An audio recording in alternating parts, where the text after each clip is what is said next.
행복한 성도 83번째 시간 표적 5라는 제목으로 하나님 말씀 나누겠습니다. 하나님을 상징하는 매개체 중에 하나가 바로 빛입니다. 시편 27편 1절에 여호와는 나의 빛이요 나의 구원이시니, 시편 60편 19절에 여호와가 내게 영원한 빛이 되며 내 하나님이 내 영광이 되리니. 특히 요한복음은 예수님을 빛으로 소개합니다. 요한복음 1장 9절에 참빛 곧 세상에 와서 각 사람에게 비치는 빛이 있었나니, 요한복음 8장 12절에 나는 세상의 빛이니 나를 따르는 자는 어둠에 다니지 아니하고 생명의 빛을 얻으리라. 우리가 성탄절에 크리스마스 트리를 하죠. 단순한 장식이 아닙니다. 사람들의 즐거움을 위해서 하는 것이 아니라 빛 대신 예수님을 상징하는 의미를 담고 있습니다. 트리의 불빛은 어둠 속에서 오신 예수님을 기억하게 하는 것이죠. 우리의 삶은 어둡다. 빛 대신 예수님이 오신다. 그분을 영접하라. 오늘은 그 빛 대신 주님이 소경의 눈을 뜨게 하시는 이야기입니다. 이것도 분명한 기적이 아니라 표적입니다. 우리에게 주시는 명확한 메시지가 있다라는 것입니다. 내용을 보면 예수님이 한 소경을 만납니다. 이 소경은 날 때부터 소경이라고 성경은 말합니다. 그러니까 한 번도 빛이라고는 본 사람이 아닙니다. 또한 길 가실 때 만났어요. 아마도 이 소경은 구걸하고 있었던 것 같아요. 아무것도 안 보이고 장애가 있으니 먹고 사는 길은 구걸밖에 없겠죠. 이 사람의 상태는 한마디로 비참함입니다. 이 사람의 비참함은 한 개인의 불행을 기록한 것이 아니라 우리 모두의 비참함을 상징합니다. 그동안의 요한복음의 표적이 그랬듯이 이것은 상징이죠. 죄로 인해 영적 어둠 속에 살아가는 모든 인간의 처지, 비참한 처지를 보여주는 상징입니다. 그런데 이 소경을 더욱 힘들게 하는 것이 있습니다. 그것은 사람들의 잘못된 시선이었습니다. 사람들이 이 소경에 대해서 이렇게 생각했어요. 2절 함께 읽어보죠. 시작.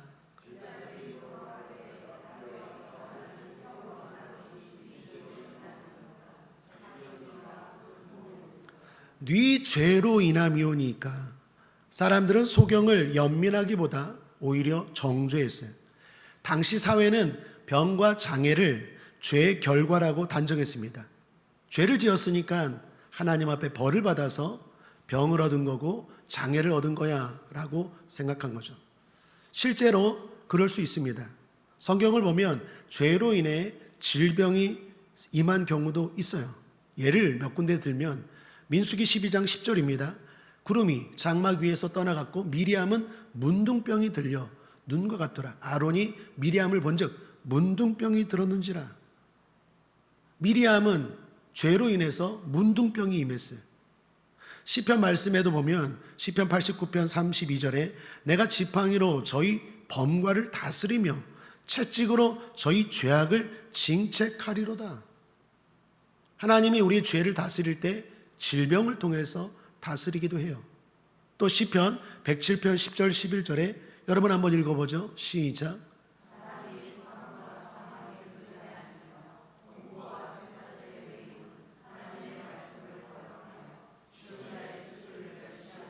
하나님의 말씀을 거역하고 지존자의 뜻을 멸시한다는 것, 한마디로 죄죠.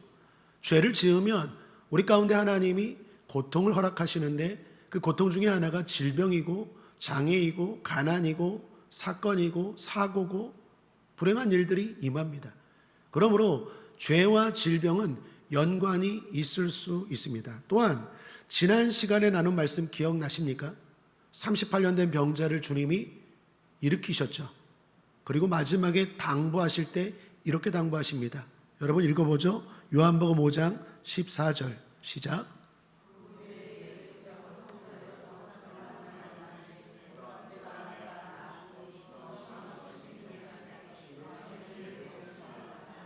더 심한 것이 생기지 않게 죄지지 마라. 너 38년 동안 병살이 했지 않느냐? 그러니까 죄짓지 말고 이제는 하나님 말씀대로 살고 그 결과 건강하게 살아라. 그렇지 않으면 더 심한 것이 생긴다. 그러므로 죄로 인하여 질병이 생길 수 있습니까? 없습니까? 있어요. 그러면 다시 질문합니다.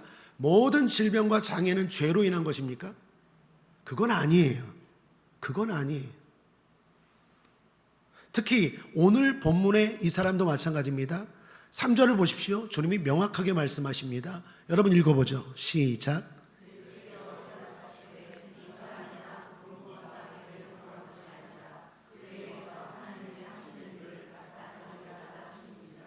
이 사람의 병은 죄가 아니다. 하나님의 하시는 일을 나타내고자 하는 것이지 죄로 인한 것이 아니다라는 거예요. 즉 모든 고통이 죄 때문만은 아니다라는 거예요.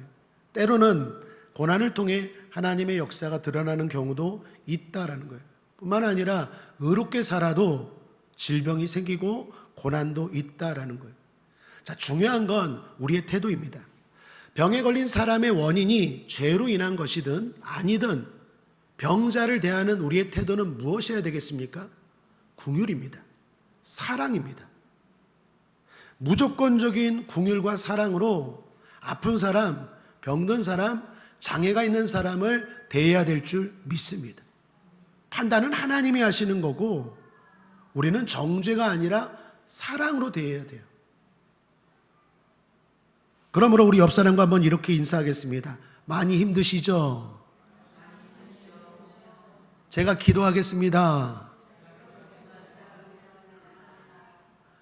이 자세예요. 많이 힘드시죠? 죄를 졌나 봐. 무슨 나쁜 짓 했나 봐. 아니에요. 그러면 안 돼요. 어쩌면 하나님이 그 사람을 더 책망하실 수 있어요. 힘든 사람, 아픈 사람, 장애를 보면 많이 힘드시죠? 제가 기도하겠습니다. 제가 지난주에 어떤 분과 이런 상담과 기도를 해줬어요. 성도님, 자신 스스로를 불쌍히 여기지 마세요. 특별히 어려울 때 여러분도 기억하십시오. 자기 연민에 빠지면 안 돼요. 나같이 불쌍한 사람이 없어. 나같이 처량한 사람이 없어. 나같이 안 된 사람이 없어. 절대로 그런 생각 가지면 안 돼요. 힘들수록 어려울수록 자기 연민에 빠지면요 답이 안 나와요. 더욱이 그때 누가 역사합니까? 마귀가 역사해. 그래, 넌 불쌍해. 그럼 하염없이 떨어져요. 그리고 두 가지로 나타나요. 방탕의 길로 가든지 절망의 길로 가든지. 그러므로 성도는 자기 자신에 대해서 절대로 자기 연민에 빠지면 안 돼요. 힘들수록 스스로에 대해서 이렇게 고백해야 됩니다. 난 복받은 사람이야. 난 행복한 사람이야. 난 할 수 있어. 난 아름다워. 난 멋져 불어. 믿습니까? 스스로에 대해서는 그렇게 생각해야 되고 대신 다른 사람에 대해서는 불쌍히 여겨줘야 돼요. 그리고 우리 주님이 우리를 어떻게 여기실까요? 불쌍히 여겨주세요. 이게 지혜예요. 나에 대해서는 할 수 있어. 행복한 사람. 그리고 그게 사실이잖아요. 그리고 다른 사람에 대해서는 항상 불쌍한 마음을 가져야 돼요.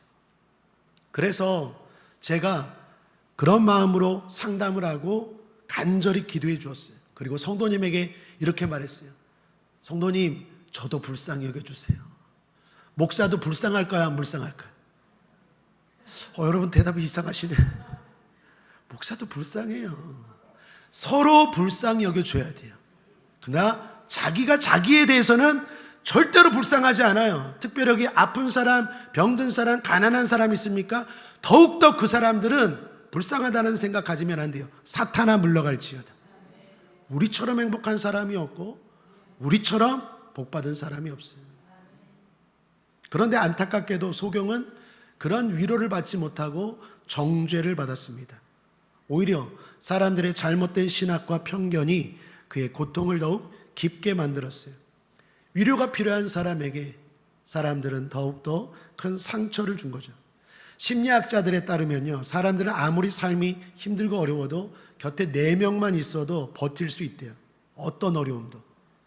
그리고 그중 한 사람만이라도 내 마음을 알아준다면 버티는 게 아니라 힘차게 살아갈 수 있대요. 그런데 이 송욕에는 그런 사람도 한 명도 없었던 것 같아요. 여러분, 오늘 우리도 소경과 별반 다르지 않습니다. 우리는 요즘 SNS 시대를 살고 있죠. 사람들은 이전보다 훨씬 더 많은 사람들과 교류합니다. 이전에는 생각지 못했던 외국 사람들과도 대화하고 소통합니다. 그런데 문제는 뭡니까? 외로워요. 공허함이 사라지지 않습니다. 많은 팔로워, 수많은 좋아요에도 불구하고 고립감은 더욱 커져만 갑니다. 우울증, 자살률, 가정불화, 갈등, 폭력 등의 안 좋은 지표들은 줄어들지 않습니다. 아니, 오히려 더욱 증가하죠. 이유가 뭡니까? 접촉은 많아졌는데 접속이 안 돼요. 옛날보다 훨씬 더 많은 사람들과 접촉해요. 그런데 깊은 접속은 오히려 옛날보다 더 줄어들었어요. 관계가 얇아요. 수박 겉핥기의 관계. 그러니까 아는 사람은 많고 만나고 대화하는 사람은 많은데 내 마음을 나눌 사람이 없어요. 하면 할수록 더 공허해져요. 실제로 학자들 연구에 따르면요, SNS에 의존할수록 순간적인 즐거움은 있대요. 그런데 장기적으로는 외로움이 심화된대요. 결국 무슨 말입니까? 사랑과의 관계도 우리의 영혼의 어둠을 밝게 할 수 없다라는 것입니다. 그래서 사랑하는 여러분, 빛 대신 주님을 만나야 합니다. 영접해야 합니다. 그러면 어둠은 물러갑니다. 여러분, 구약 성경에서 모세가 시내산에 올라가서 하나님을 만났죠. 그리고 내려오죠. 그때 상태가 어땠습니까? 성경 출애굽기 34장 29절 한번 읽어보죠. 시작.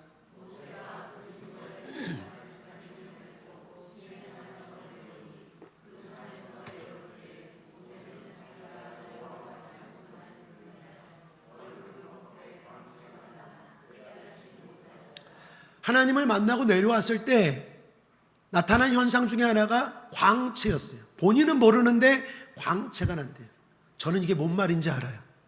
목회 20년 넘게 하면서 많이 봤어요.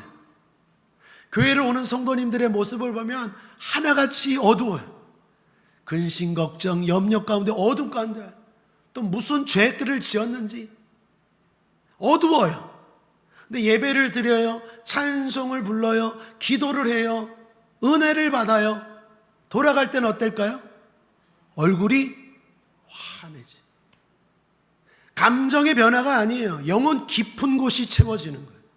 거기서부터 채워지니까 본인은 몰라요. 모세도 본인은 깨닫지 못해요. 주변 사람들은 알아요. 특히 목사는 알아요. 얼굴이 달라져요. 왜 그렇습니까? 은혜가 임하니까. 이건 하나의 상징입니다. 우리에게는 빛 대신 주님이 필요해요. 그것은 그 어떤 것들로도 채울 수 없고 바꿀 수 없어요. 주님만이 우리를 진정으로 즐겁게 할 수 있고 밝게 할 수 있는 줄 믿습니다. 하나님이 창조하실 때 제일 먼저 창조하신 게 뭡니까? 빛이에요. 어두운 인생 가운데 제일 먼저 주신 게 빛이에요. 요한복음 지금 7개 표적을 하는데 제일 첫 번째 걸 제가 빼뜨렸죠.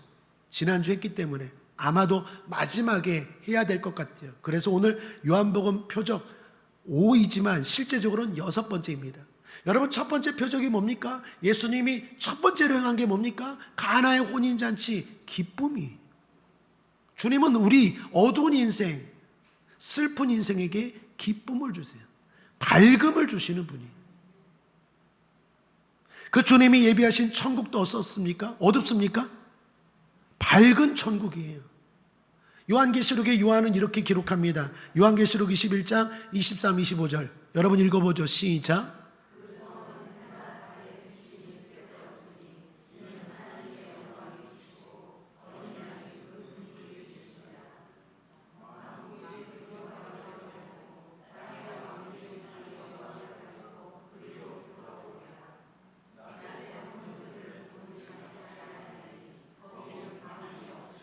거기는 밤이 없습니다.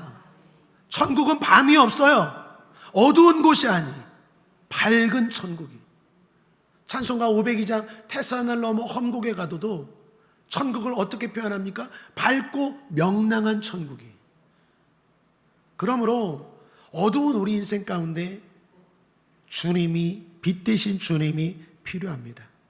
사랑하는 여러분, 삶이 어둡습니까? 자신의 삶이 암울하다고 느껴지십니까? 주님께 나아가시길 바랍니다. 요즘 금신과 염려로 어둡습니까? 아무리 SNS를 해도, 아무리 게임을 해도, 아무리 세상을 즐겨도 도무지 잠깐이고 또 더 깊은 어두움으로 자꾸 떨어집니까? 주님을 만날 때입니다. 주님 앞에 나올 때예요. 주님만이 여러분의 인생을 영혼 육으로 맑고 밝게 할 줄 믿습니다. 함께 읽겠습니다. 요한복음 12장 46절입니다. 시작.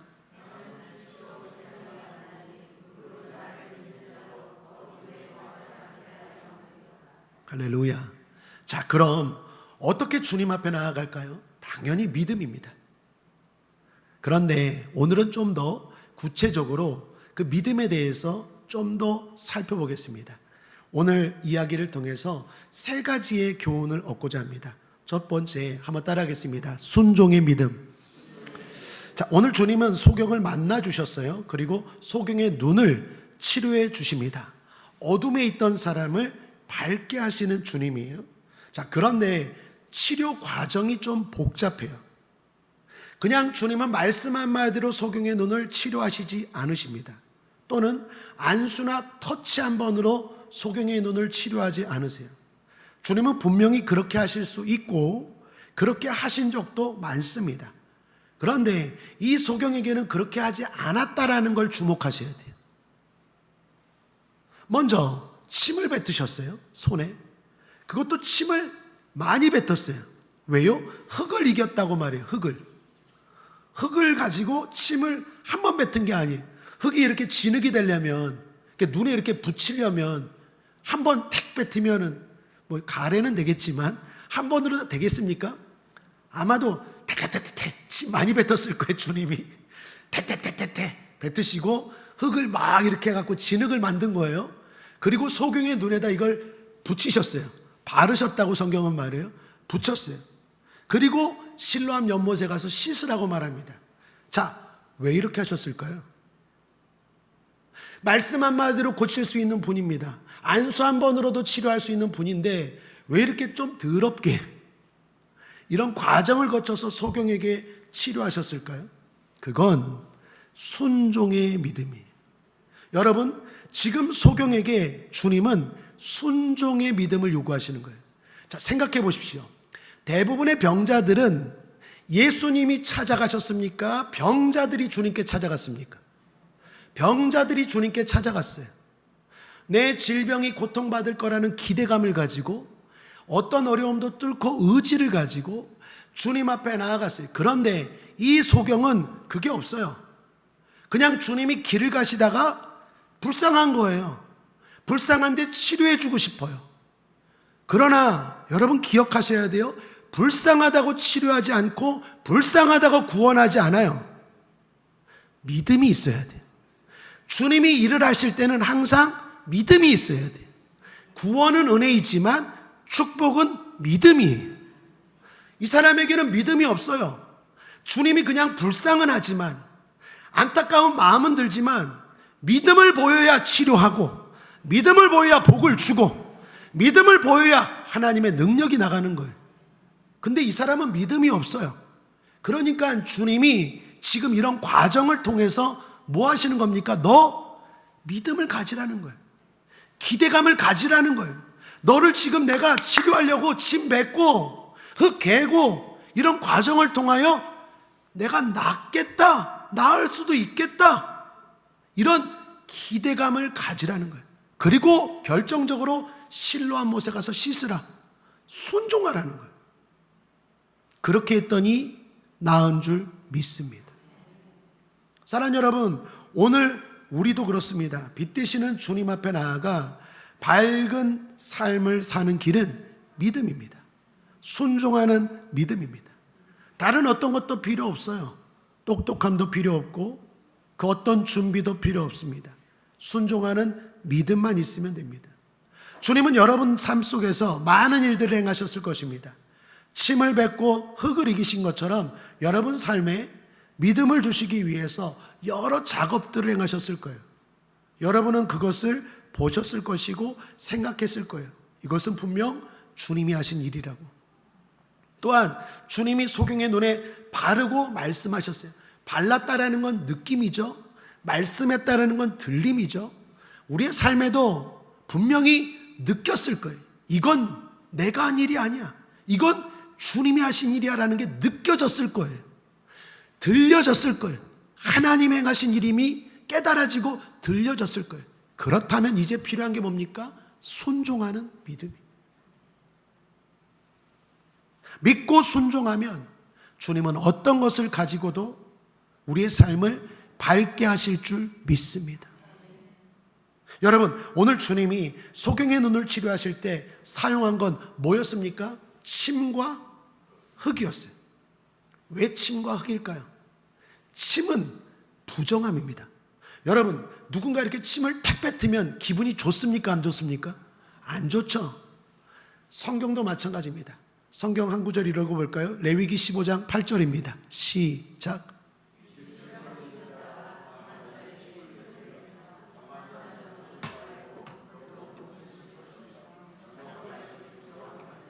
성경에서도 침은 부정을 상징해요. 흙은 뭡니까? 흙은 그냥 평범한 거예요. 그런데 하나님이 천지 창조하실 때, 인간을 만드실 때 사용하신 것이 무엇입니까? 흙이. 창세기 2장 7절 읽어보죠. 시작. 자, 예수님이 수많은 재료가 있어요. 그런데 특별히 이 소경을 치료하실 때 사용한 게 침, 흙이에요. 부정한 침이에요. 평범한 흙이에요. 주님 손에 들려지면 부정한 것도 평범한 것도 능력의 도구가 되는 거예요. 여러분 믿습니까? 그 믿음을 가지고 순종하는 거예요. 아, 이건 부정한데? 아, 이건 평범한데? 아니, 순종하세요. 순종하면 기적이 일어나요. 순종하면 밝아져요. 그게 첫 번째입니다. 두 번째, 한번 따라하겠습니다. 성장하는 믿음. 주님을 더욱 알아가는 믿음. 자, 소경은 치료받았습니다. 그리고 밝은 세상을 보게 되었어요. 은혜이죠. 기쁨입니다. 감사한 일입니다. 그런데 중요한 것이 빠졌습니다. 그것은 소경이 아직도 예수님을 제대로 모르고 있다라는 거예요. 자, 사람들이 소경에게 질문했어요. 너는 날 때부터 소경이었고 길가에서 구걸하던 소경이었는데 어떻게 눈을 떴느냐? 질문했어요. 그랬더니 소경이 이렇게 대답합니다. 11절입니다. 여러분 읽어보죠. 시작.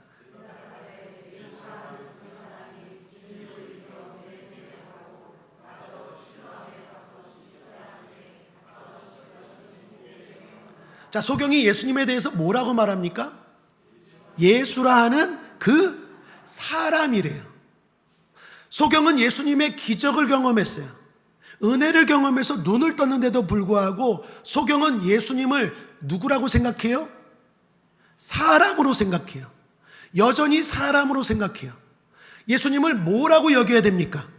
예수님이 이 소경을 치료하신 목적은 뭡니까? 나를 메시아로, 주님으로, 구세주로 영접하라는 거예요.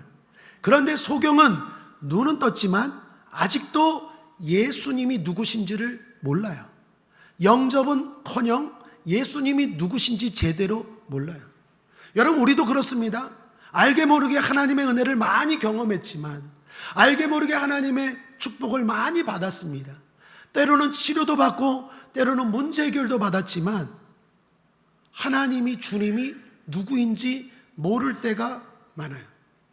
사람들이 이 소경에게 또 묻습니다. 그럼 그가 어디 있느냐라고 물었더니 소경이 이렇게 대답해요. 여러분이 한번 읽어보죠. 12절 시작.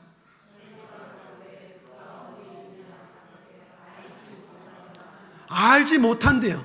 이 소경은 그냥 예수님께 무슨 사례도 안 했던 것 같아요. 감사 표시도 안 했던 것 같아요. 그냥 고침받고 땡이에요. 여러분, 우리도 마찬가지입니다. 예수님 앞에 문제 해결을 받았어요? 기적을 체험했어요? 치료를 경험했어요? 그리고 땡입니다. 치료받고 땡, 응답받고 땡, 문제 해결받고 끝이에요. 안타까운 일이죠. 우리 인생에는 치료받을 일이 계속 있어요. 응답받을 일이 계속 있고 해결받을 일이 계속 있습니다. 그러므로 한 번으로 주님 땡할 일이 아니에요. 더욱이 우리에게는 이 세상만 있는 게 아니라 저 세상도 있는 줄 믿습니다. 그러므로 예수님을 구세주로 영접해야 돼요. 그런데 이 소경의 문제는 뭐예요? 그냥 눈만 치료받고 땡이에요. 오늘날 이런 사람들이 너무나 많아요. 주님 앞에 나와서 직장의 문제 해결받고, 질병의 문제 해결받고, 가정의 문제 해결받고 땡, 그냥 땡이에요. 예수님 붙잡아야죠. 그 예수님을 영접해야죠. 그 예수님을 구세주로 모셔드려야죠. 그런데 이 소경처럼 그냥 내 문제가 해결되었으니까 빠이빠이 땡, 어디에 있는지 알지 못하더라. 이게 지금 소경의 진짜 문제예요. 그런데 소경은 다행인 것은 이후로 점점 주님을 알아갑니다. 이후에 소경이 바리새인들 앞에 서게 되었어요. 그들 질문에 그가 이렇게 대답합니다. 17절 여러분 한번 읽어보시죠. 시작.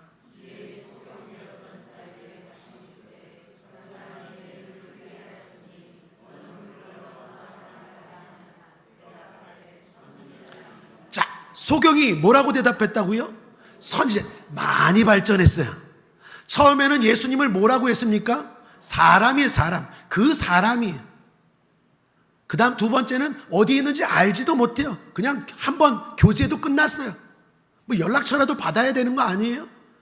내 눈을 떠게 했는데. 근데 그냥 몰라요. 근데 여기에서는 뭐라고 말합니까? 선지자래요. 그러니까 이 사람이 지금 점점 변해가는 거예요. 육의 눈은 떴지만 영의 눈은 못 떴던 이 사람이 점점 영의 눈이 떠져가는 거예요. 선지자까지 갔어요. 자, 이후에 이 소경이었던 사람들이 바리새인들에게 쫓겨났습니다. 바리새인들이 원하는 답을 소경이 하지 않았기 때문이에요. 진실을 말했기 때문입니다. 예수님이 이 소식을 들었어요. 그리고 예수님이 이 소경을 다시 만나 주십니다. 그리고 이렇게 질문합니다. 35절 읽어보죠. 시작.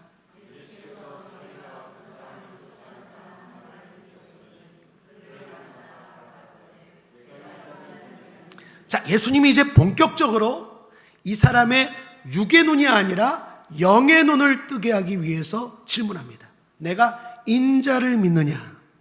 소경이 대답합니다. 여러분이 읽어보죠. 시작.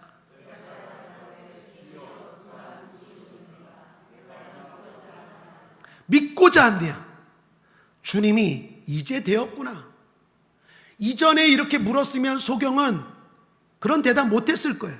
그런데 이제 얘가 이 육의 눈이 떠진 것처럼 영의 눈이 뜰 때가 되었구나 생각하시고 예수님 자신을 직접 소개합니다. 37절 읽어보죠. 시작.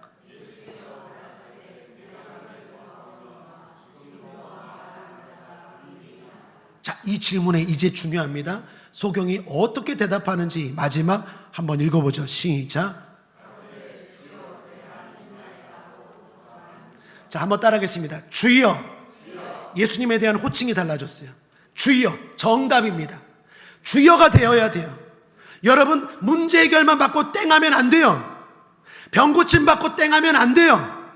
우리는 맨날 병이 생기잖아요. 맨날 문제가 생기잖아요. 그 한 번을 위해서 예수님 믿습니까? 그렇지 않아요. 그건 하나의 계기예요, 계기. 진짜 중요한 건 예수님이 내 인생의 주여가 돼야 돼요. 주인이 돼야 돼요. 그래야 우리 인생이 궁극적으로 밝아져요. 그리고 또 하나 뭡니까? 믿나이다. 한번 따라하겠습니다. 믿나이다. 영접이죠.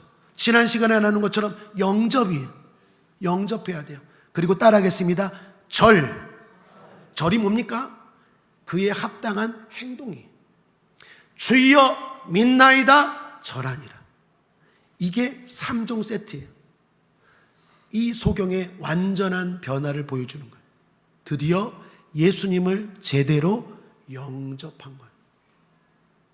사랑하는 여러분, 소경은 처음에는 사람이라고 예수님을 생각했어요. 그리고 선지자라고 생각했어요. 그런데 주여로 발전했어요. 여러분과 저의 믿음도 계속 자라갈지어다. 주님을 더욱더 깊게 알아갈지어다.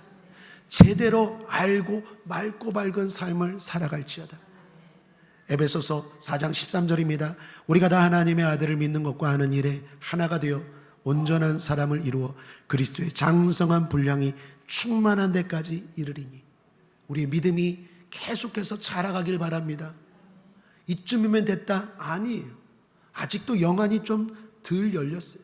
완전히 떠져야 돼요. 세상과 주님을 저울질하려 말고 주님 앞에 내 인생을 걸고 내가 믿나이다, 절하니라, 그분 앞에만 절해야 돼요. 그러려면 더 우리의 믿음이 자라가야 돼요. 사도 베드로가 축복한 것처럼 저도 여러분을 축복합니다.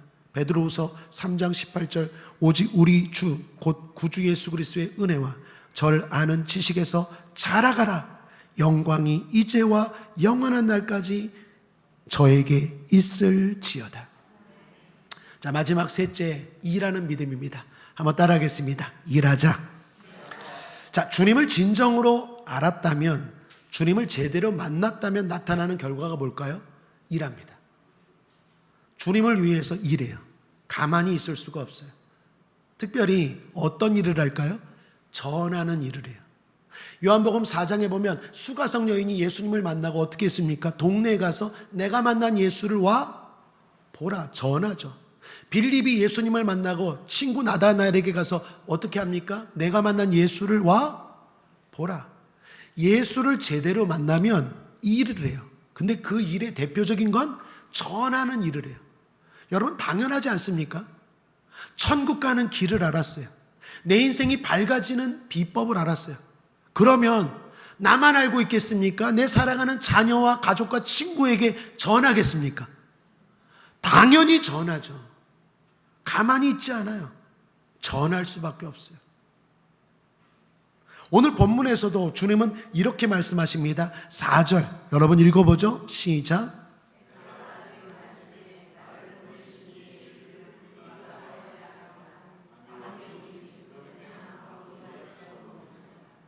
때가 아직 낮음에 나를 보내신 이의 일을 내가 하리라? 우리가 하는 거예요. 주님만 하는 게 아니라 나도 하는 거예요. 예수님 혼자 다 하는 게 아니라 우리가 하여야 하리라. 우리가 함께 하는 거예요. 바울은 우리가 하나님의 동역자라고 말합니다. 주님은 우리와 동역하길 원하세요. 내 아내를 구원하기 위해서, 내 남편을 구원하기 위해서 주님이 혼자 하지 않고 나와 함께 일하길 원하세요. 우리가 함께 해야 돼요. 내가 기도해야 되고 내가 전해야 돼요. 내가 일해야 돼요. 왜요? 일할 수 없는 밤이 옵니다. 일할 수 없는 때가 와요. 아무 때나 기도하고 아무 때나 예배드리고 아무 때나 전도하고 아무 때나 봉사하지 않아요. 기회가 늘 있는 게 아니에요. 일할 수 없는 밤이 와요. 일할 수 없는 때가 찾아와요. 점점 늙어져 가고요. 점점 힘이 없어져 가고요. 점점 기회가 사라져요. 일할 수 있을 때 주님과 함께 일해야 돼요.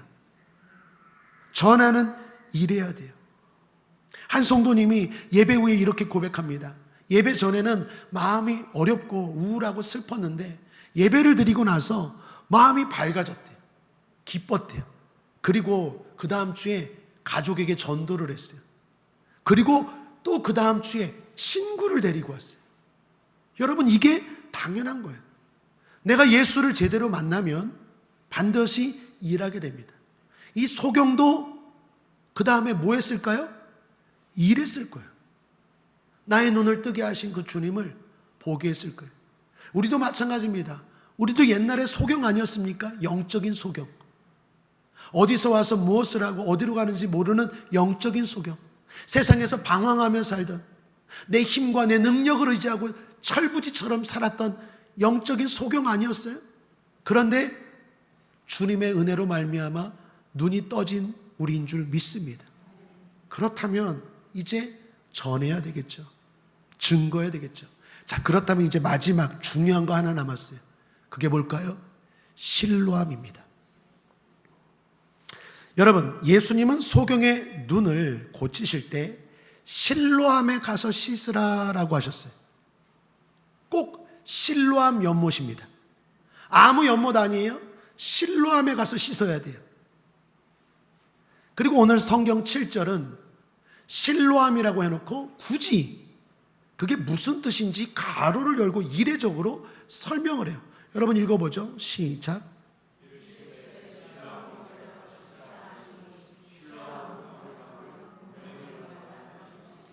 성경에서 주로 흔치 않는 상황입니다. 소경에게 꼭 너 실로암에 가서 씻어야 돼. 아무 연못 가면 안 돼. 실로암 연못에 가서 씻어. 그리고 오늘 성경은 가로를 열고 설명을 붙여놨어요.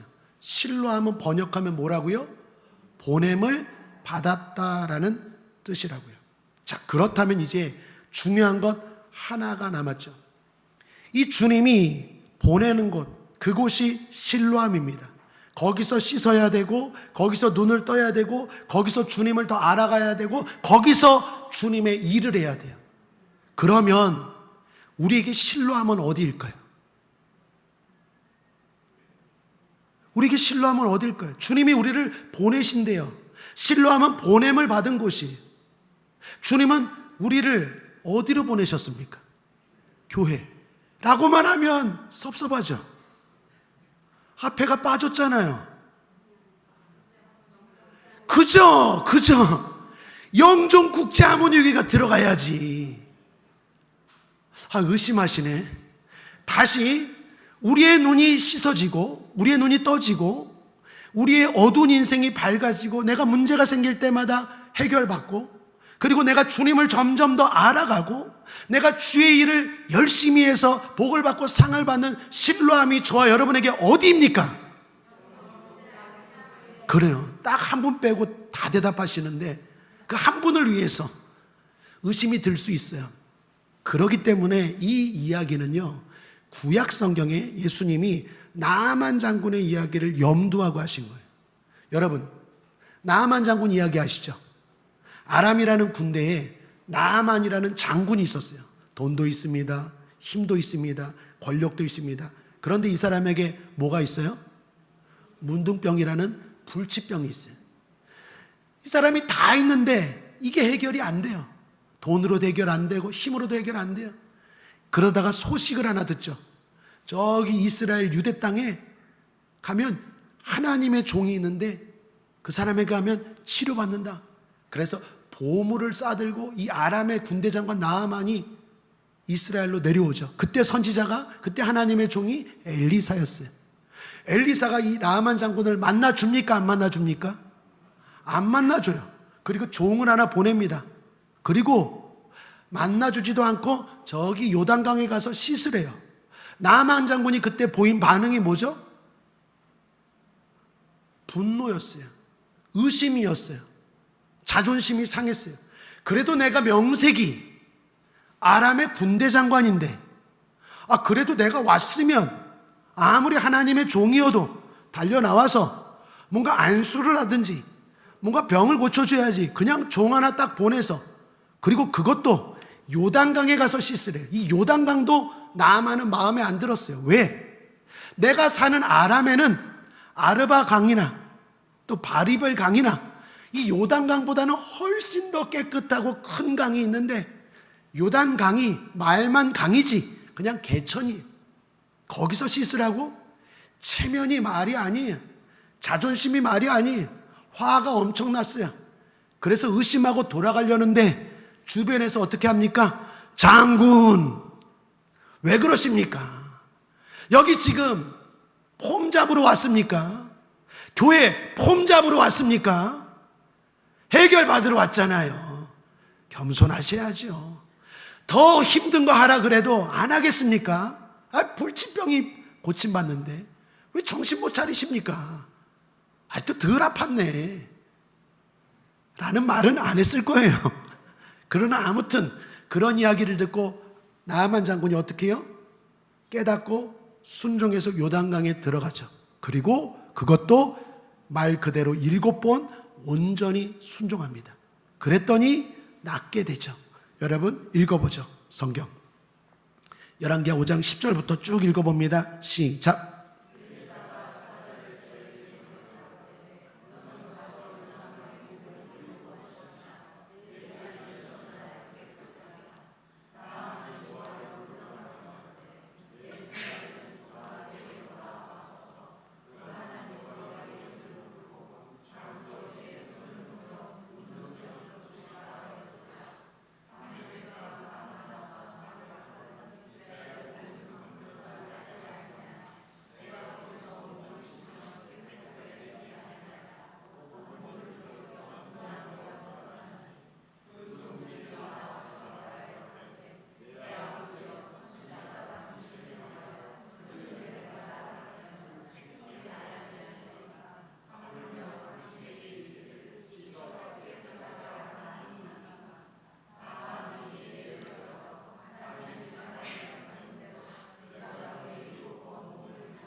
할렐루야.